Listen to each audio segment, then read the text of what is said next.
Hi, I'm Dr. Ayyadurai, Senior Consultant Neurosurgeon working at Yashoda Hospitals, Hyderabad.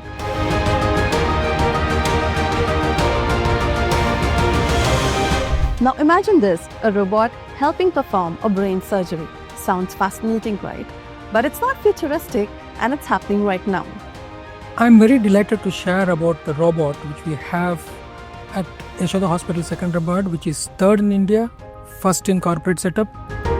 And we have already done hundreds of surgeries like now. That really sounds so fascinating and interesting, and we can't wait to have the discussion on. We'll be delighted to share about the details of neurosurgery specific robot.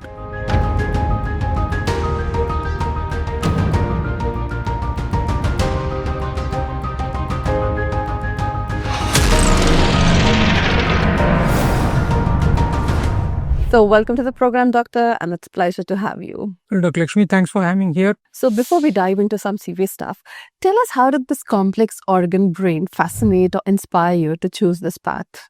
Brain, as such, it's a complex structure intertwined with nerves, arteries, veins, CSF. CSF means like cerebrospinal fluid.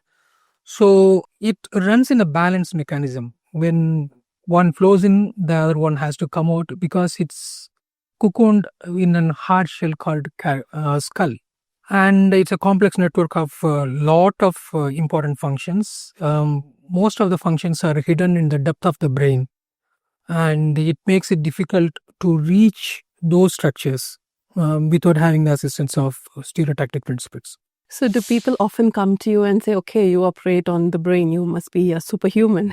Nothing like that. Like we train very hard for that, and then we have been in the field for more than 25 years. We know the intricacies of what is what about the brain diseases. So that makes us a human being, not a superhuman being. So when we are talking about robotic neurosurgery, what exactly are we talking about?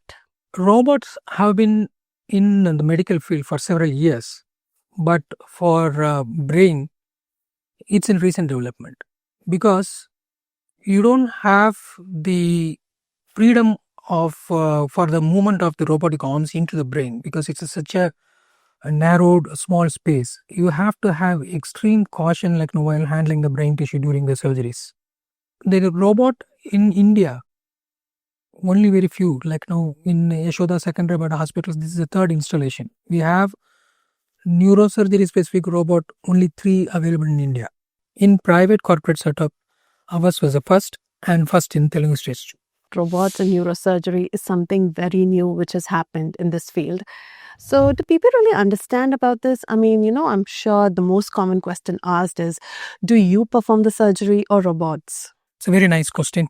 Brain, it's kind of a master-slave method. The surgeon still remains as a master. The robot, I don't know if it's the correct terminology to use it as a slave, but then that's what it's called as. So the master commands the robot, and then robot helps the surgeon performing the surgery. So that the difference is now the robot can be utilized in two-way principles. Like one is stereotactic principle, and then the other one is for the endoscopic surgeries. So take us behind the scenes. How does this actually work? I mean, do you get the inputs to the robots by just typing it, or while performing the surgery? How exactly is the scenario like? This is what we are talking about, like a robotic surgical assistant or the neurosurgery specific robot. Is an arm, and then this is where we have the whole console, where we make the plant. So when we make the plant, we have the foot switch here. The step of that on that, it gets released, it moves, and then the moment we take your foot off that, it stops. So within the brain, the movements are very discreet, very safe. Now what we see here, this is a registration model, and then if you see the red light here, that's a laser light which helps us during the registration of surface on this face. You can see there are 3 trajectories planned. I'll just make this here. Now what we are seeing here, this is within the ventricle. We have the tumor. So that's a huge big tumor which is making this whole ventricle bigger. If you see here on the head, we have 3 trajectories planned. One green color line here, 2 red color ones. So the planning is made in such a way that I can practice my surgical steps in this. I would know that if I come from this trajectory, which all structures I will face, which all parts I'll have to encounter before entering into the tumor. So the stress or the load for the surgeon is a little lower, you mean? Absolutely no fatigue for the surgeon. The routine so-called robots available in other places, the surgeon will have to do everything. Yeah. Still have to do everything. Still have to do everything. They will have to align the position for the trajectory, but then here that's not the case. It's so fascinating. I mean, it sounds a mix of video games and surgery, except the stakes are higher. Correct. You're absolutely right.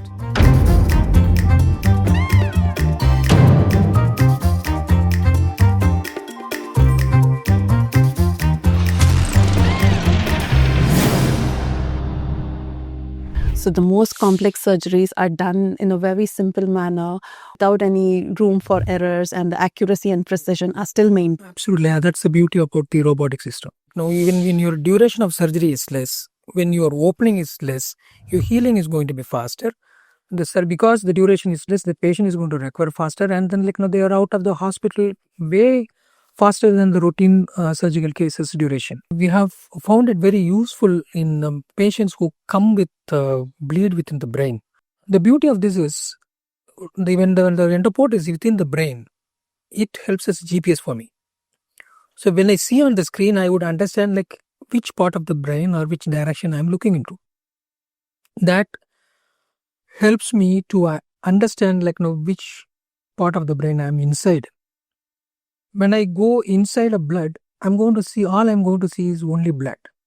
But with the help of the robot, that helps me to understand, okay, doctor, you are in this direction, you are this position. So if I remove the hematoma, will I reach an important part of the brain or not?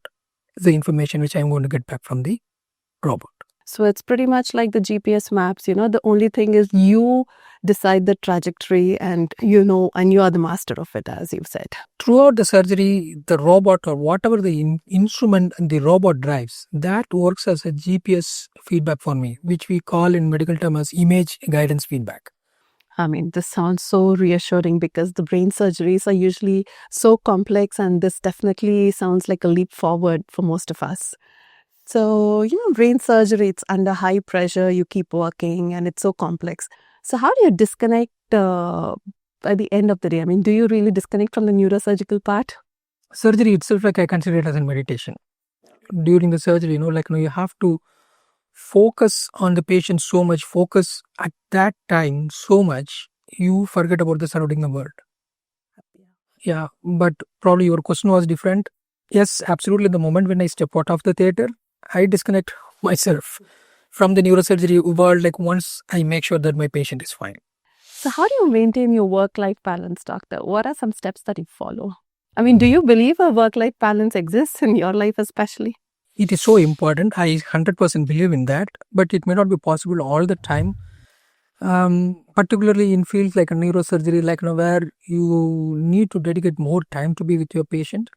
Patient come to you after discussing Dr. Google. Yes. And then they come and assess you if you know the things also. So it's better to be updated about the things. Still, to rejuvenate yourself, you have to come out of that zone and then regroup your feelings or regroup yourself or pull yourself up to go for another challenging case. If you keep on doing it in the same pace, then your optimal output will get affected. So first of all, things like your family is the foremost supporting factor you have. Get back to your family, spend time with your children, and most important thing is you have to love yourself as a human being, love yourself as a person, and love yourself as a neurosurgeon. For that, you have to have some physical fitness. You have to develop some mental fitness too. Regular workouts or at least doing simple walking 5 days a week, it's very important. It keeps your body focused. It helps you to take the strain during the surgery which is imposed on your body. And also it helps you to focus mentally too. Even though you have years of experience on operating on the brain, do you still feel the pressure, when you open up the brain or when you're operating on the brain, that you're operating on someone's memory, someone's life, someone's future? Do you still have that pressure? Every surgery is a new surgery for me. I approach it that way. I can't take chances. Even people, when they think that's the simplest surgery of the neurosurgery, is also major surgery for me. Unless I approach each and every case with that on mindset, my outcome is not going to be the best as I am achieving now. So I don't determine between a big case or a small case. Every neurosurgical case is a big case for me. Every patient is a new patient for me. Every procedure is a new procedure for me. I approach it with the same caution as I had it in my first case. On the funny side, do you have any name for the robot? It's called ROSA. Okay. So ROSA means Robotic Surgical Assistant. Oh, I thought that's some sweet name you've given to the robot. No, yeah, like no, it's sweet, and then like it doesn't. Please don't get offended. You have to treat that like you treat a woman. Like you have to treat them with respect, and then like you have to just follow them. Otherwise, it does not listen to you. And finally, is there any message for someone who's very nervous, who would be thinking robot will be part of their surgery? What would you like to tell them? Robot is meant for keeping you safe. It's not like shown in the movies, like where it can harm the human being. Here, please understand the doctor is still under the control. The robot, it obeys or listens to whatever the doctor says, and it increases safety profile of any procedure which is done with a robot. So no fear about robot.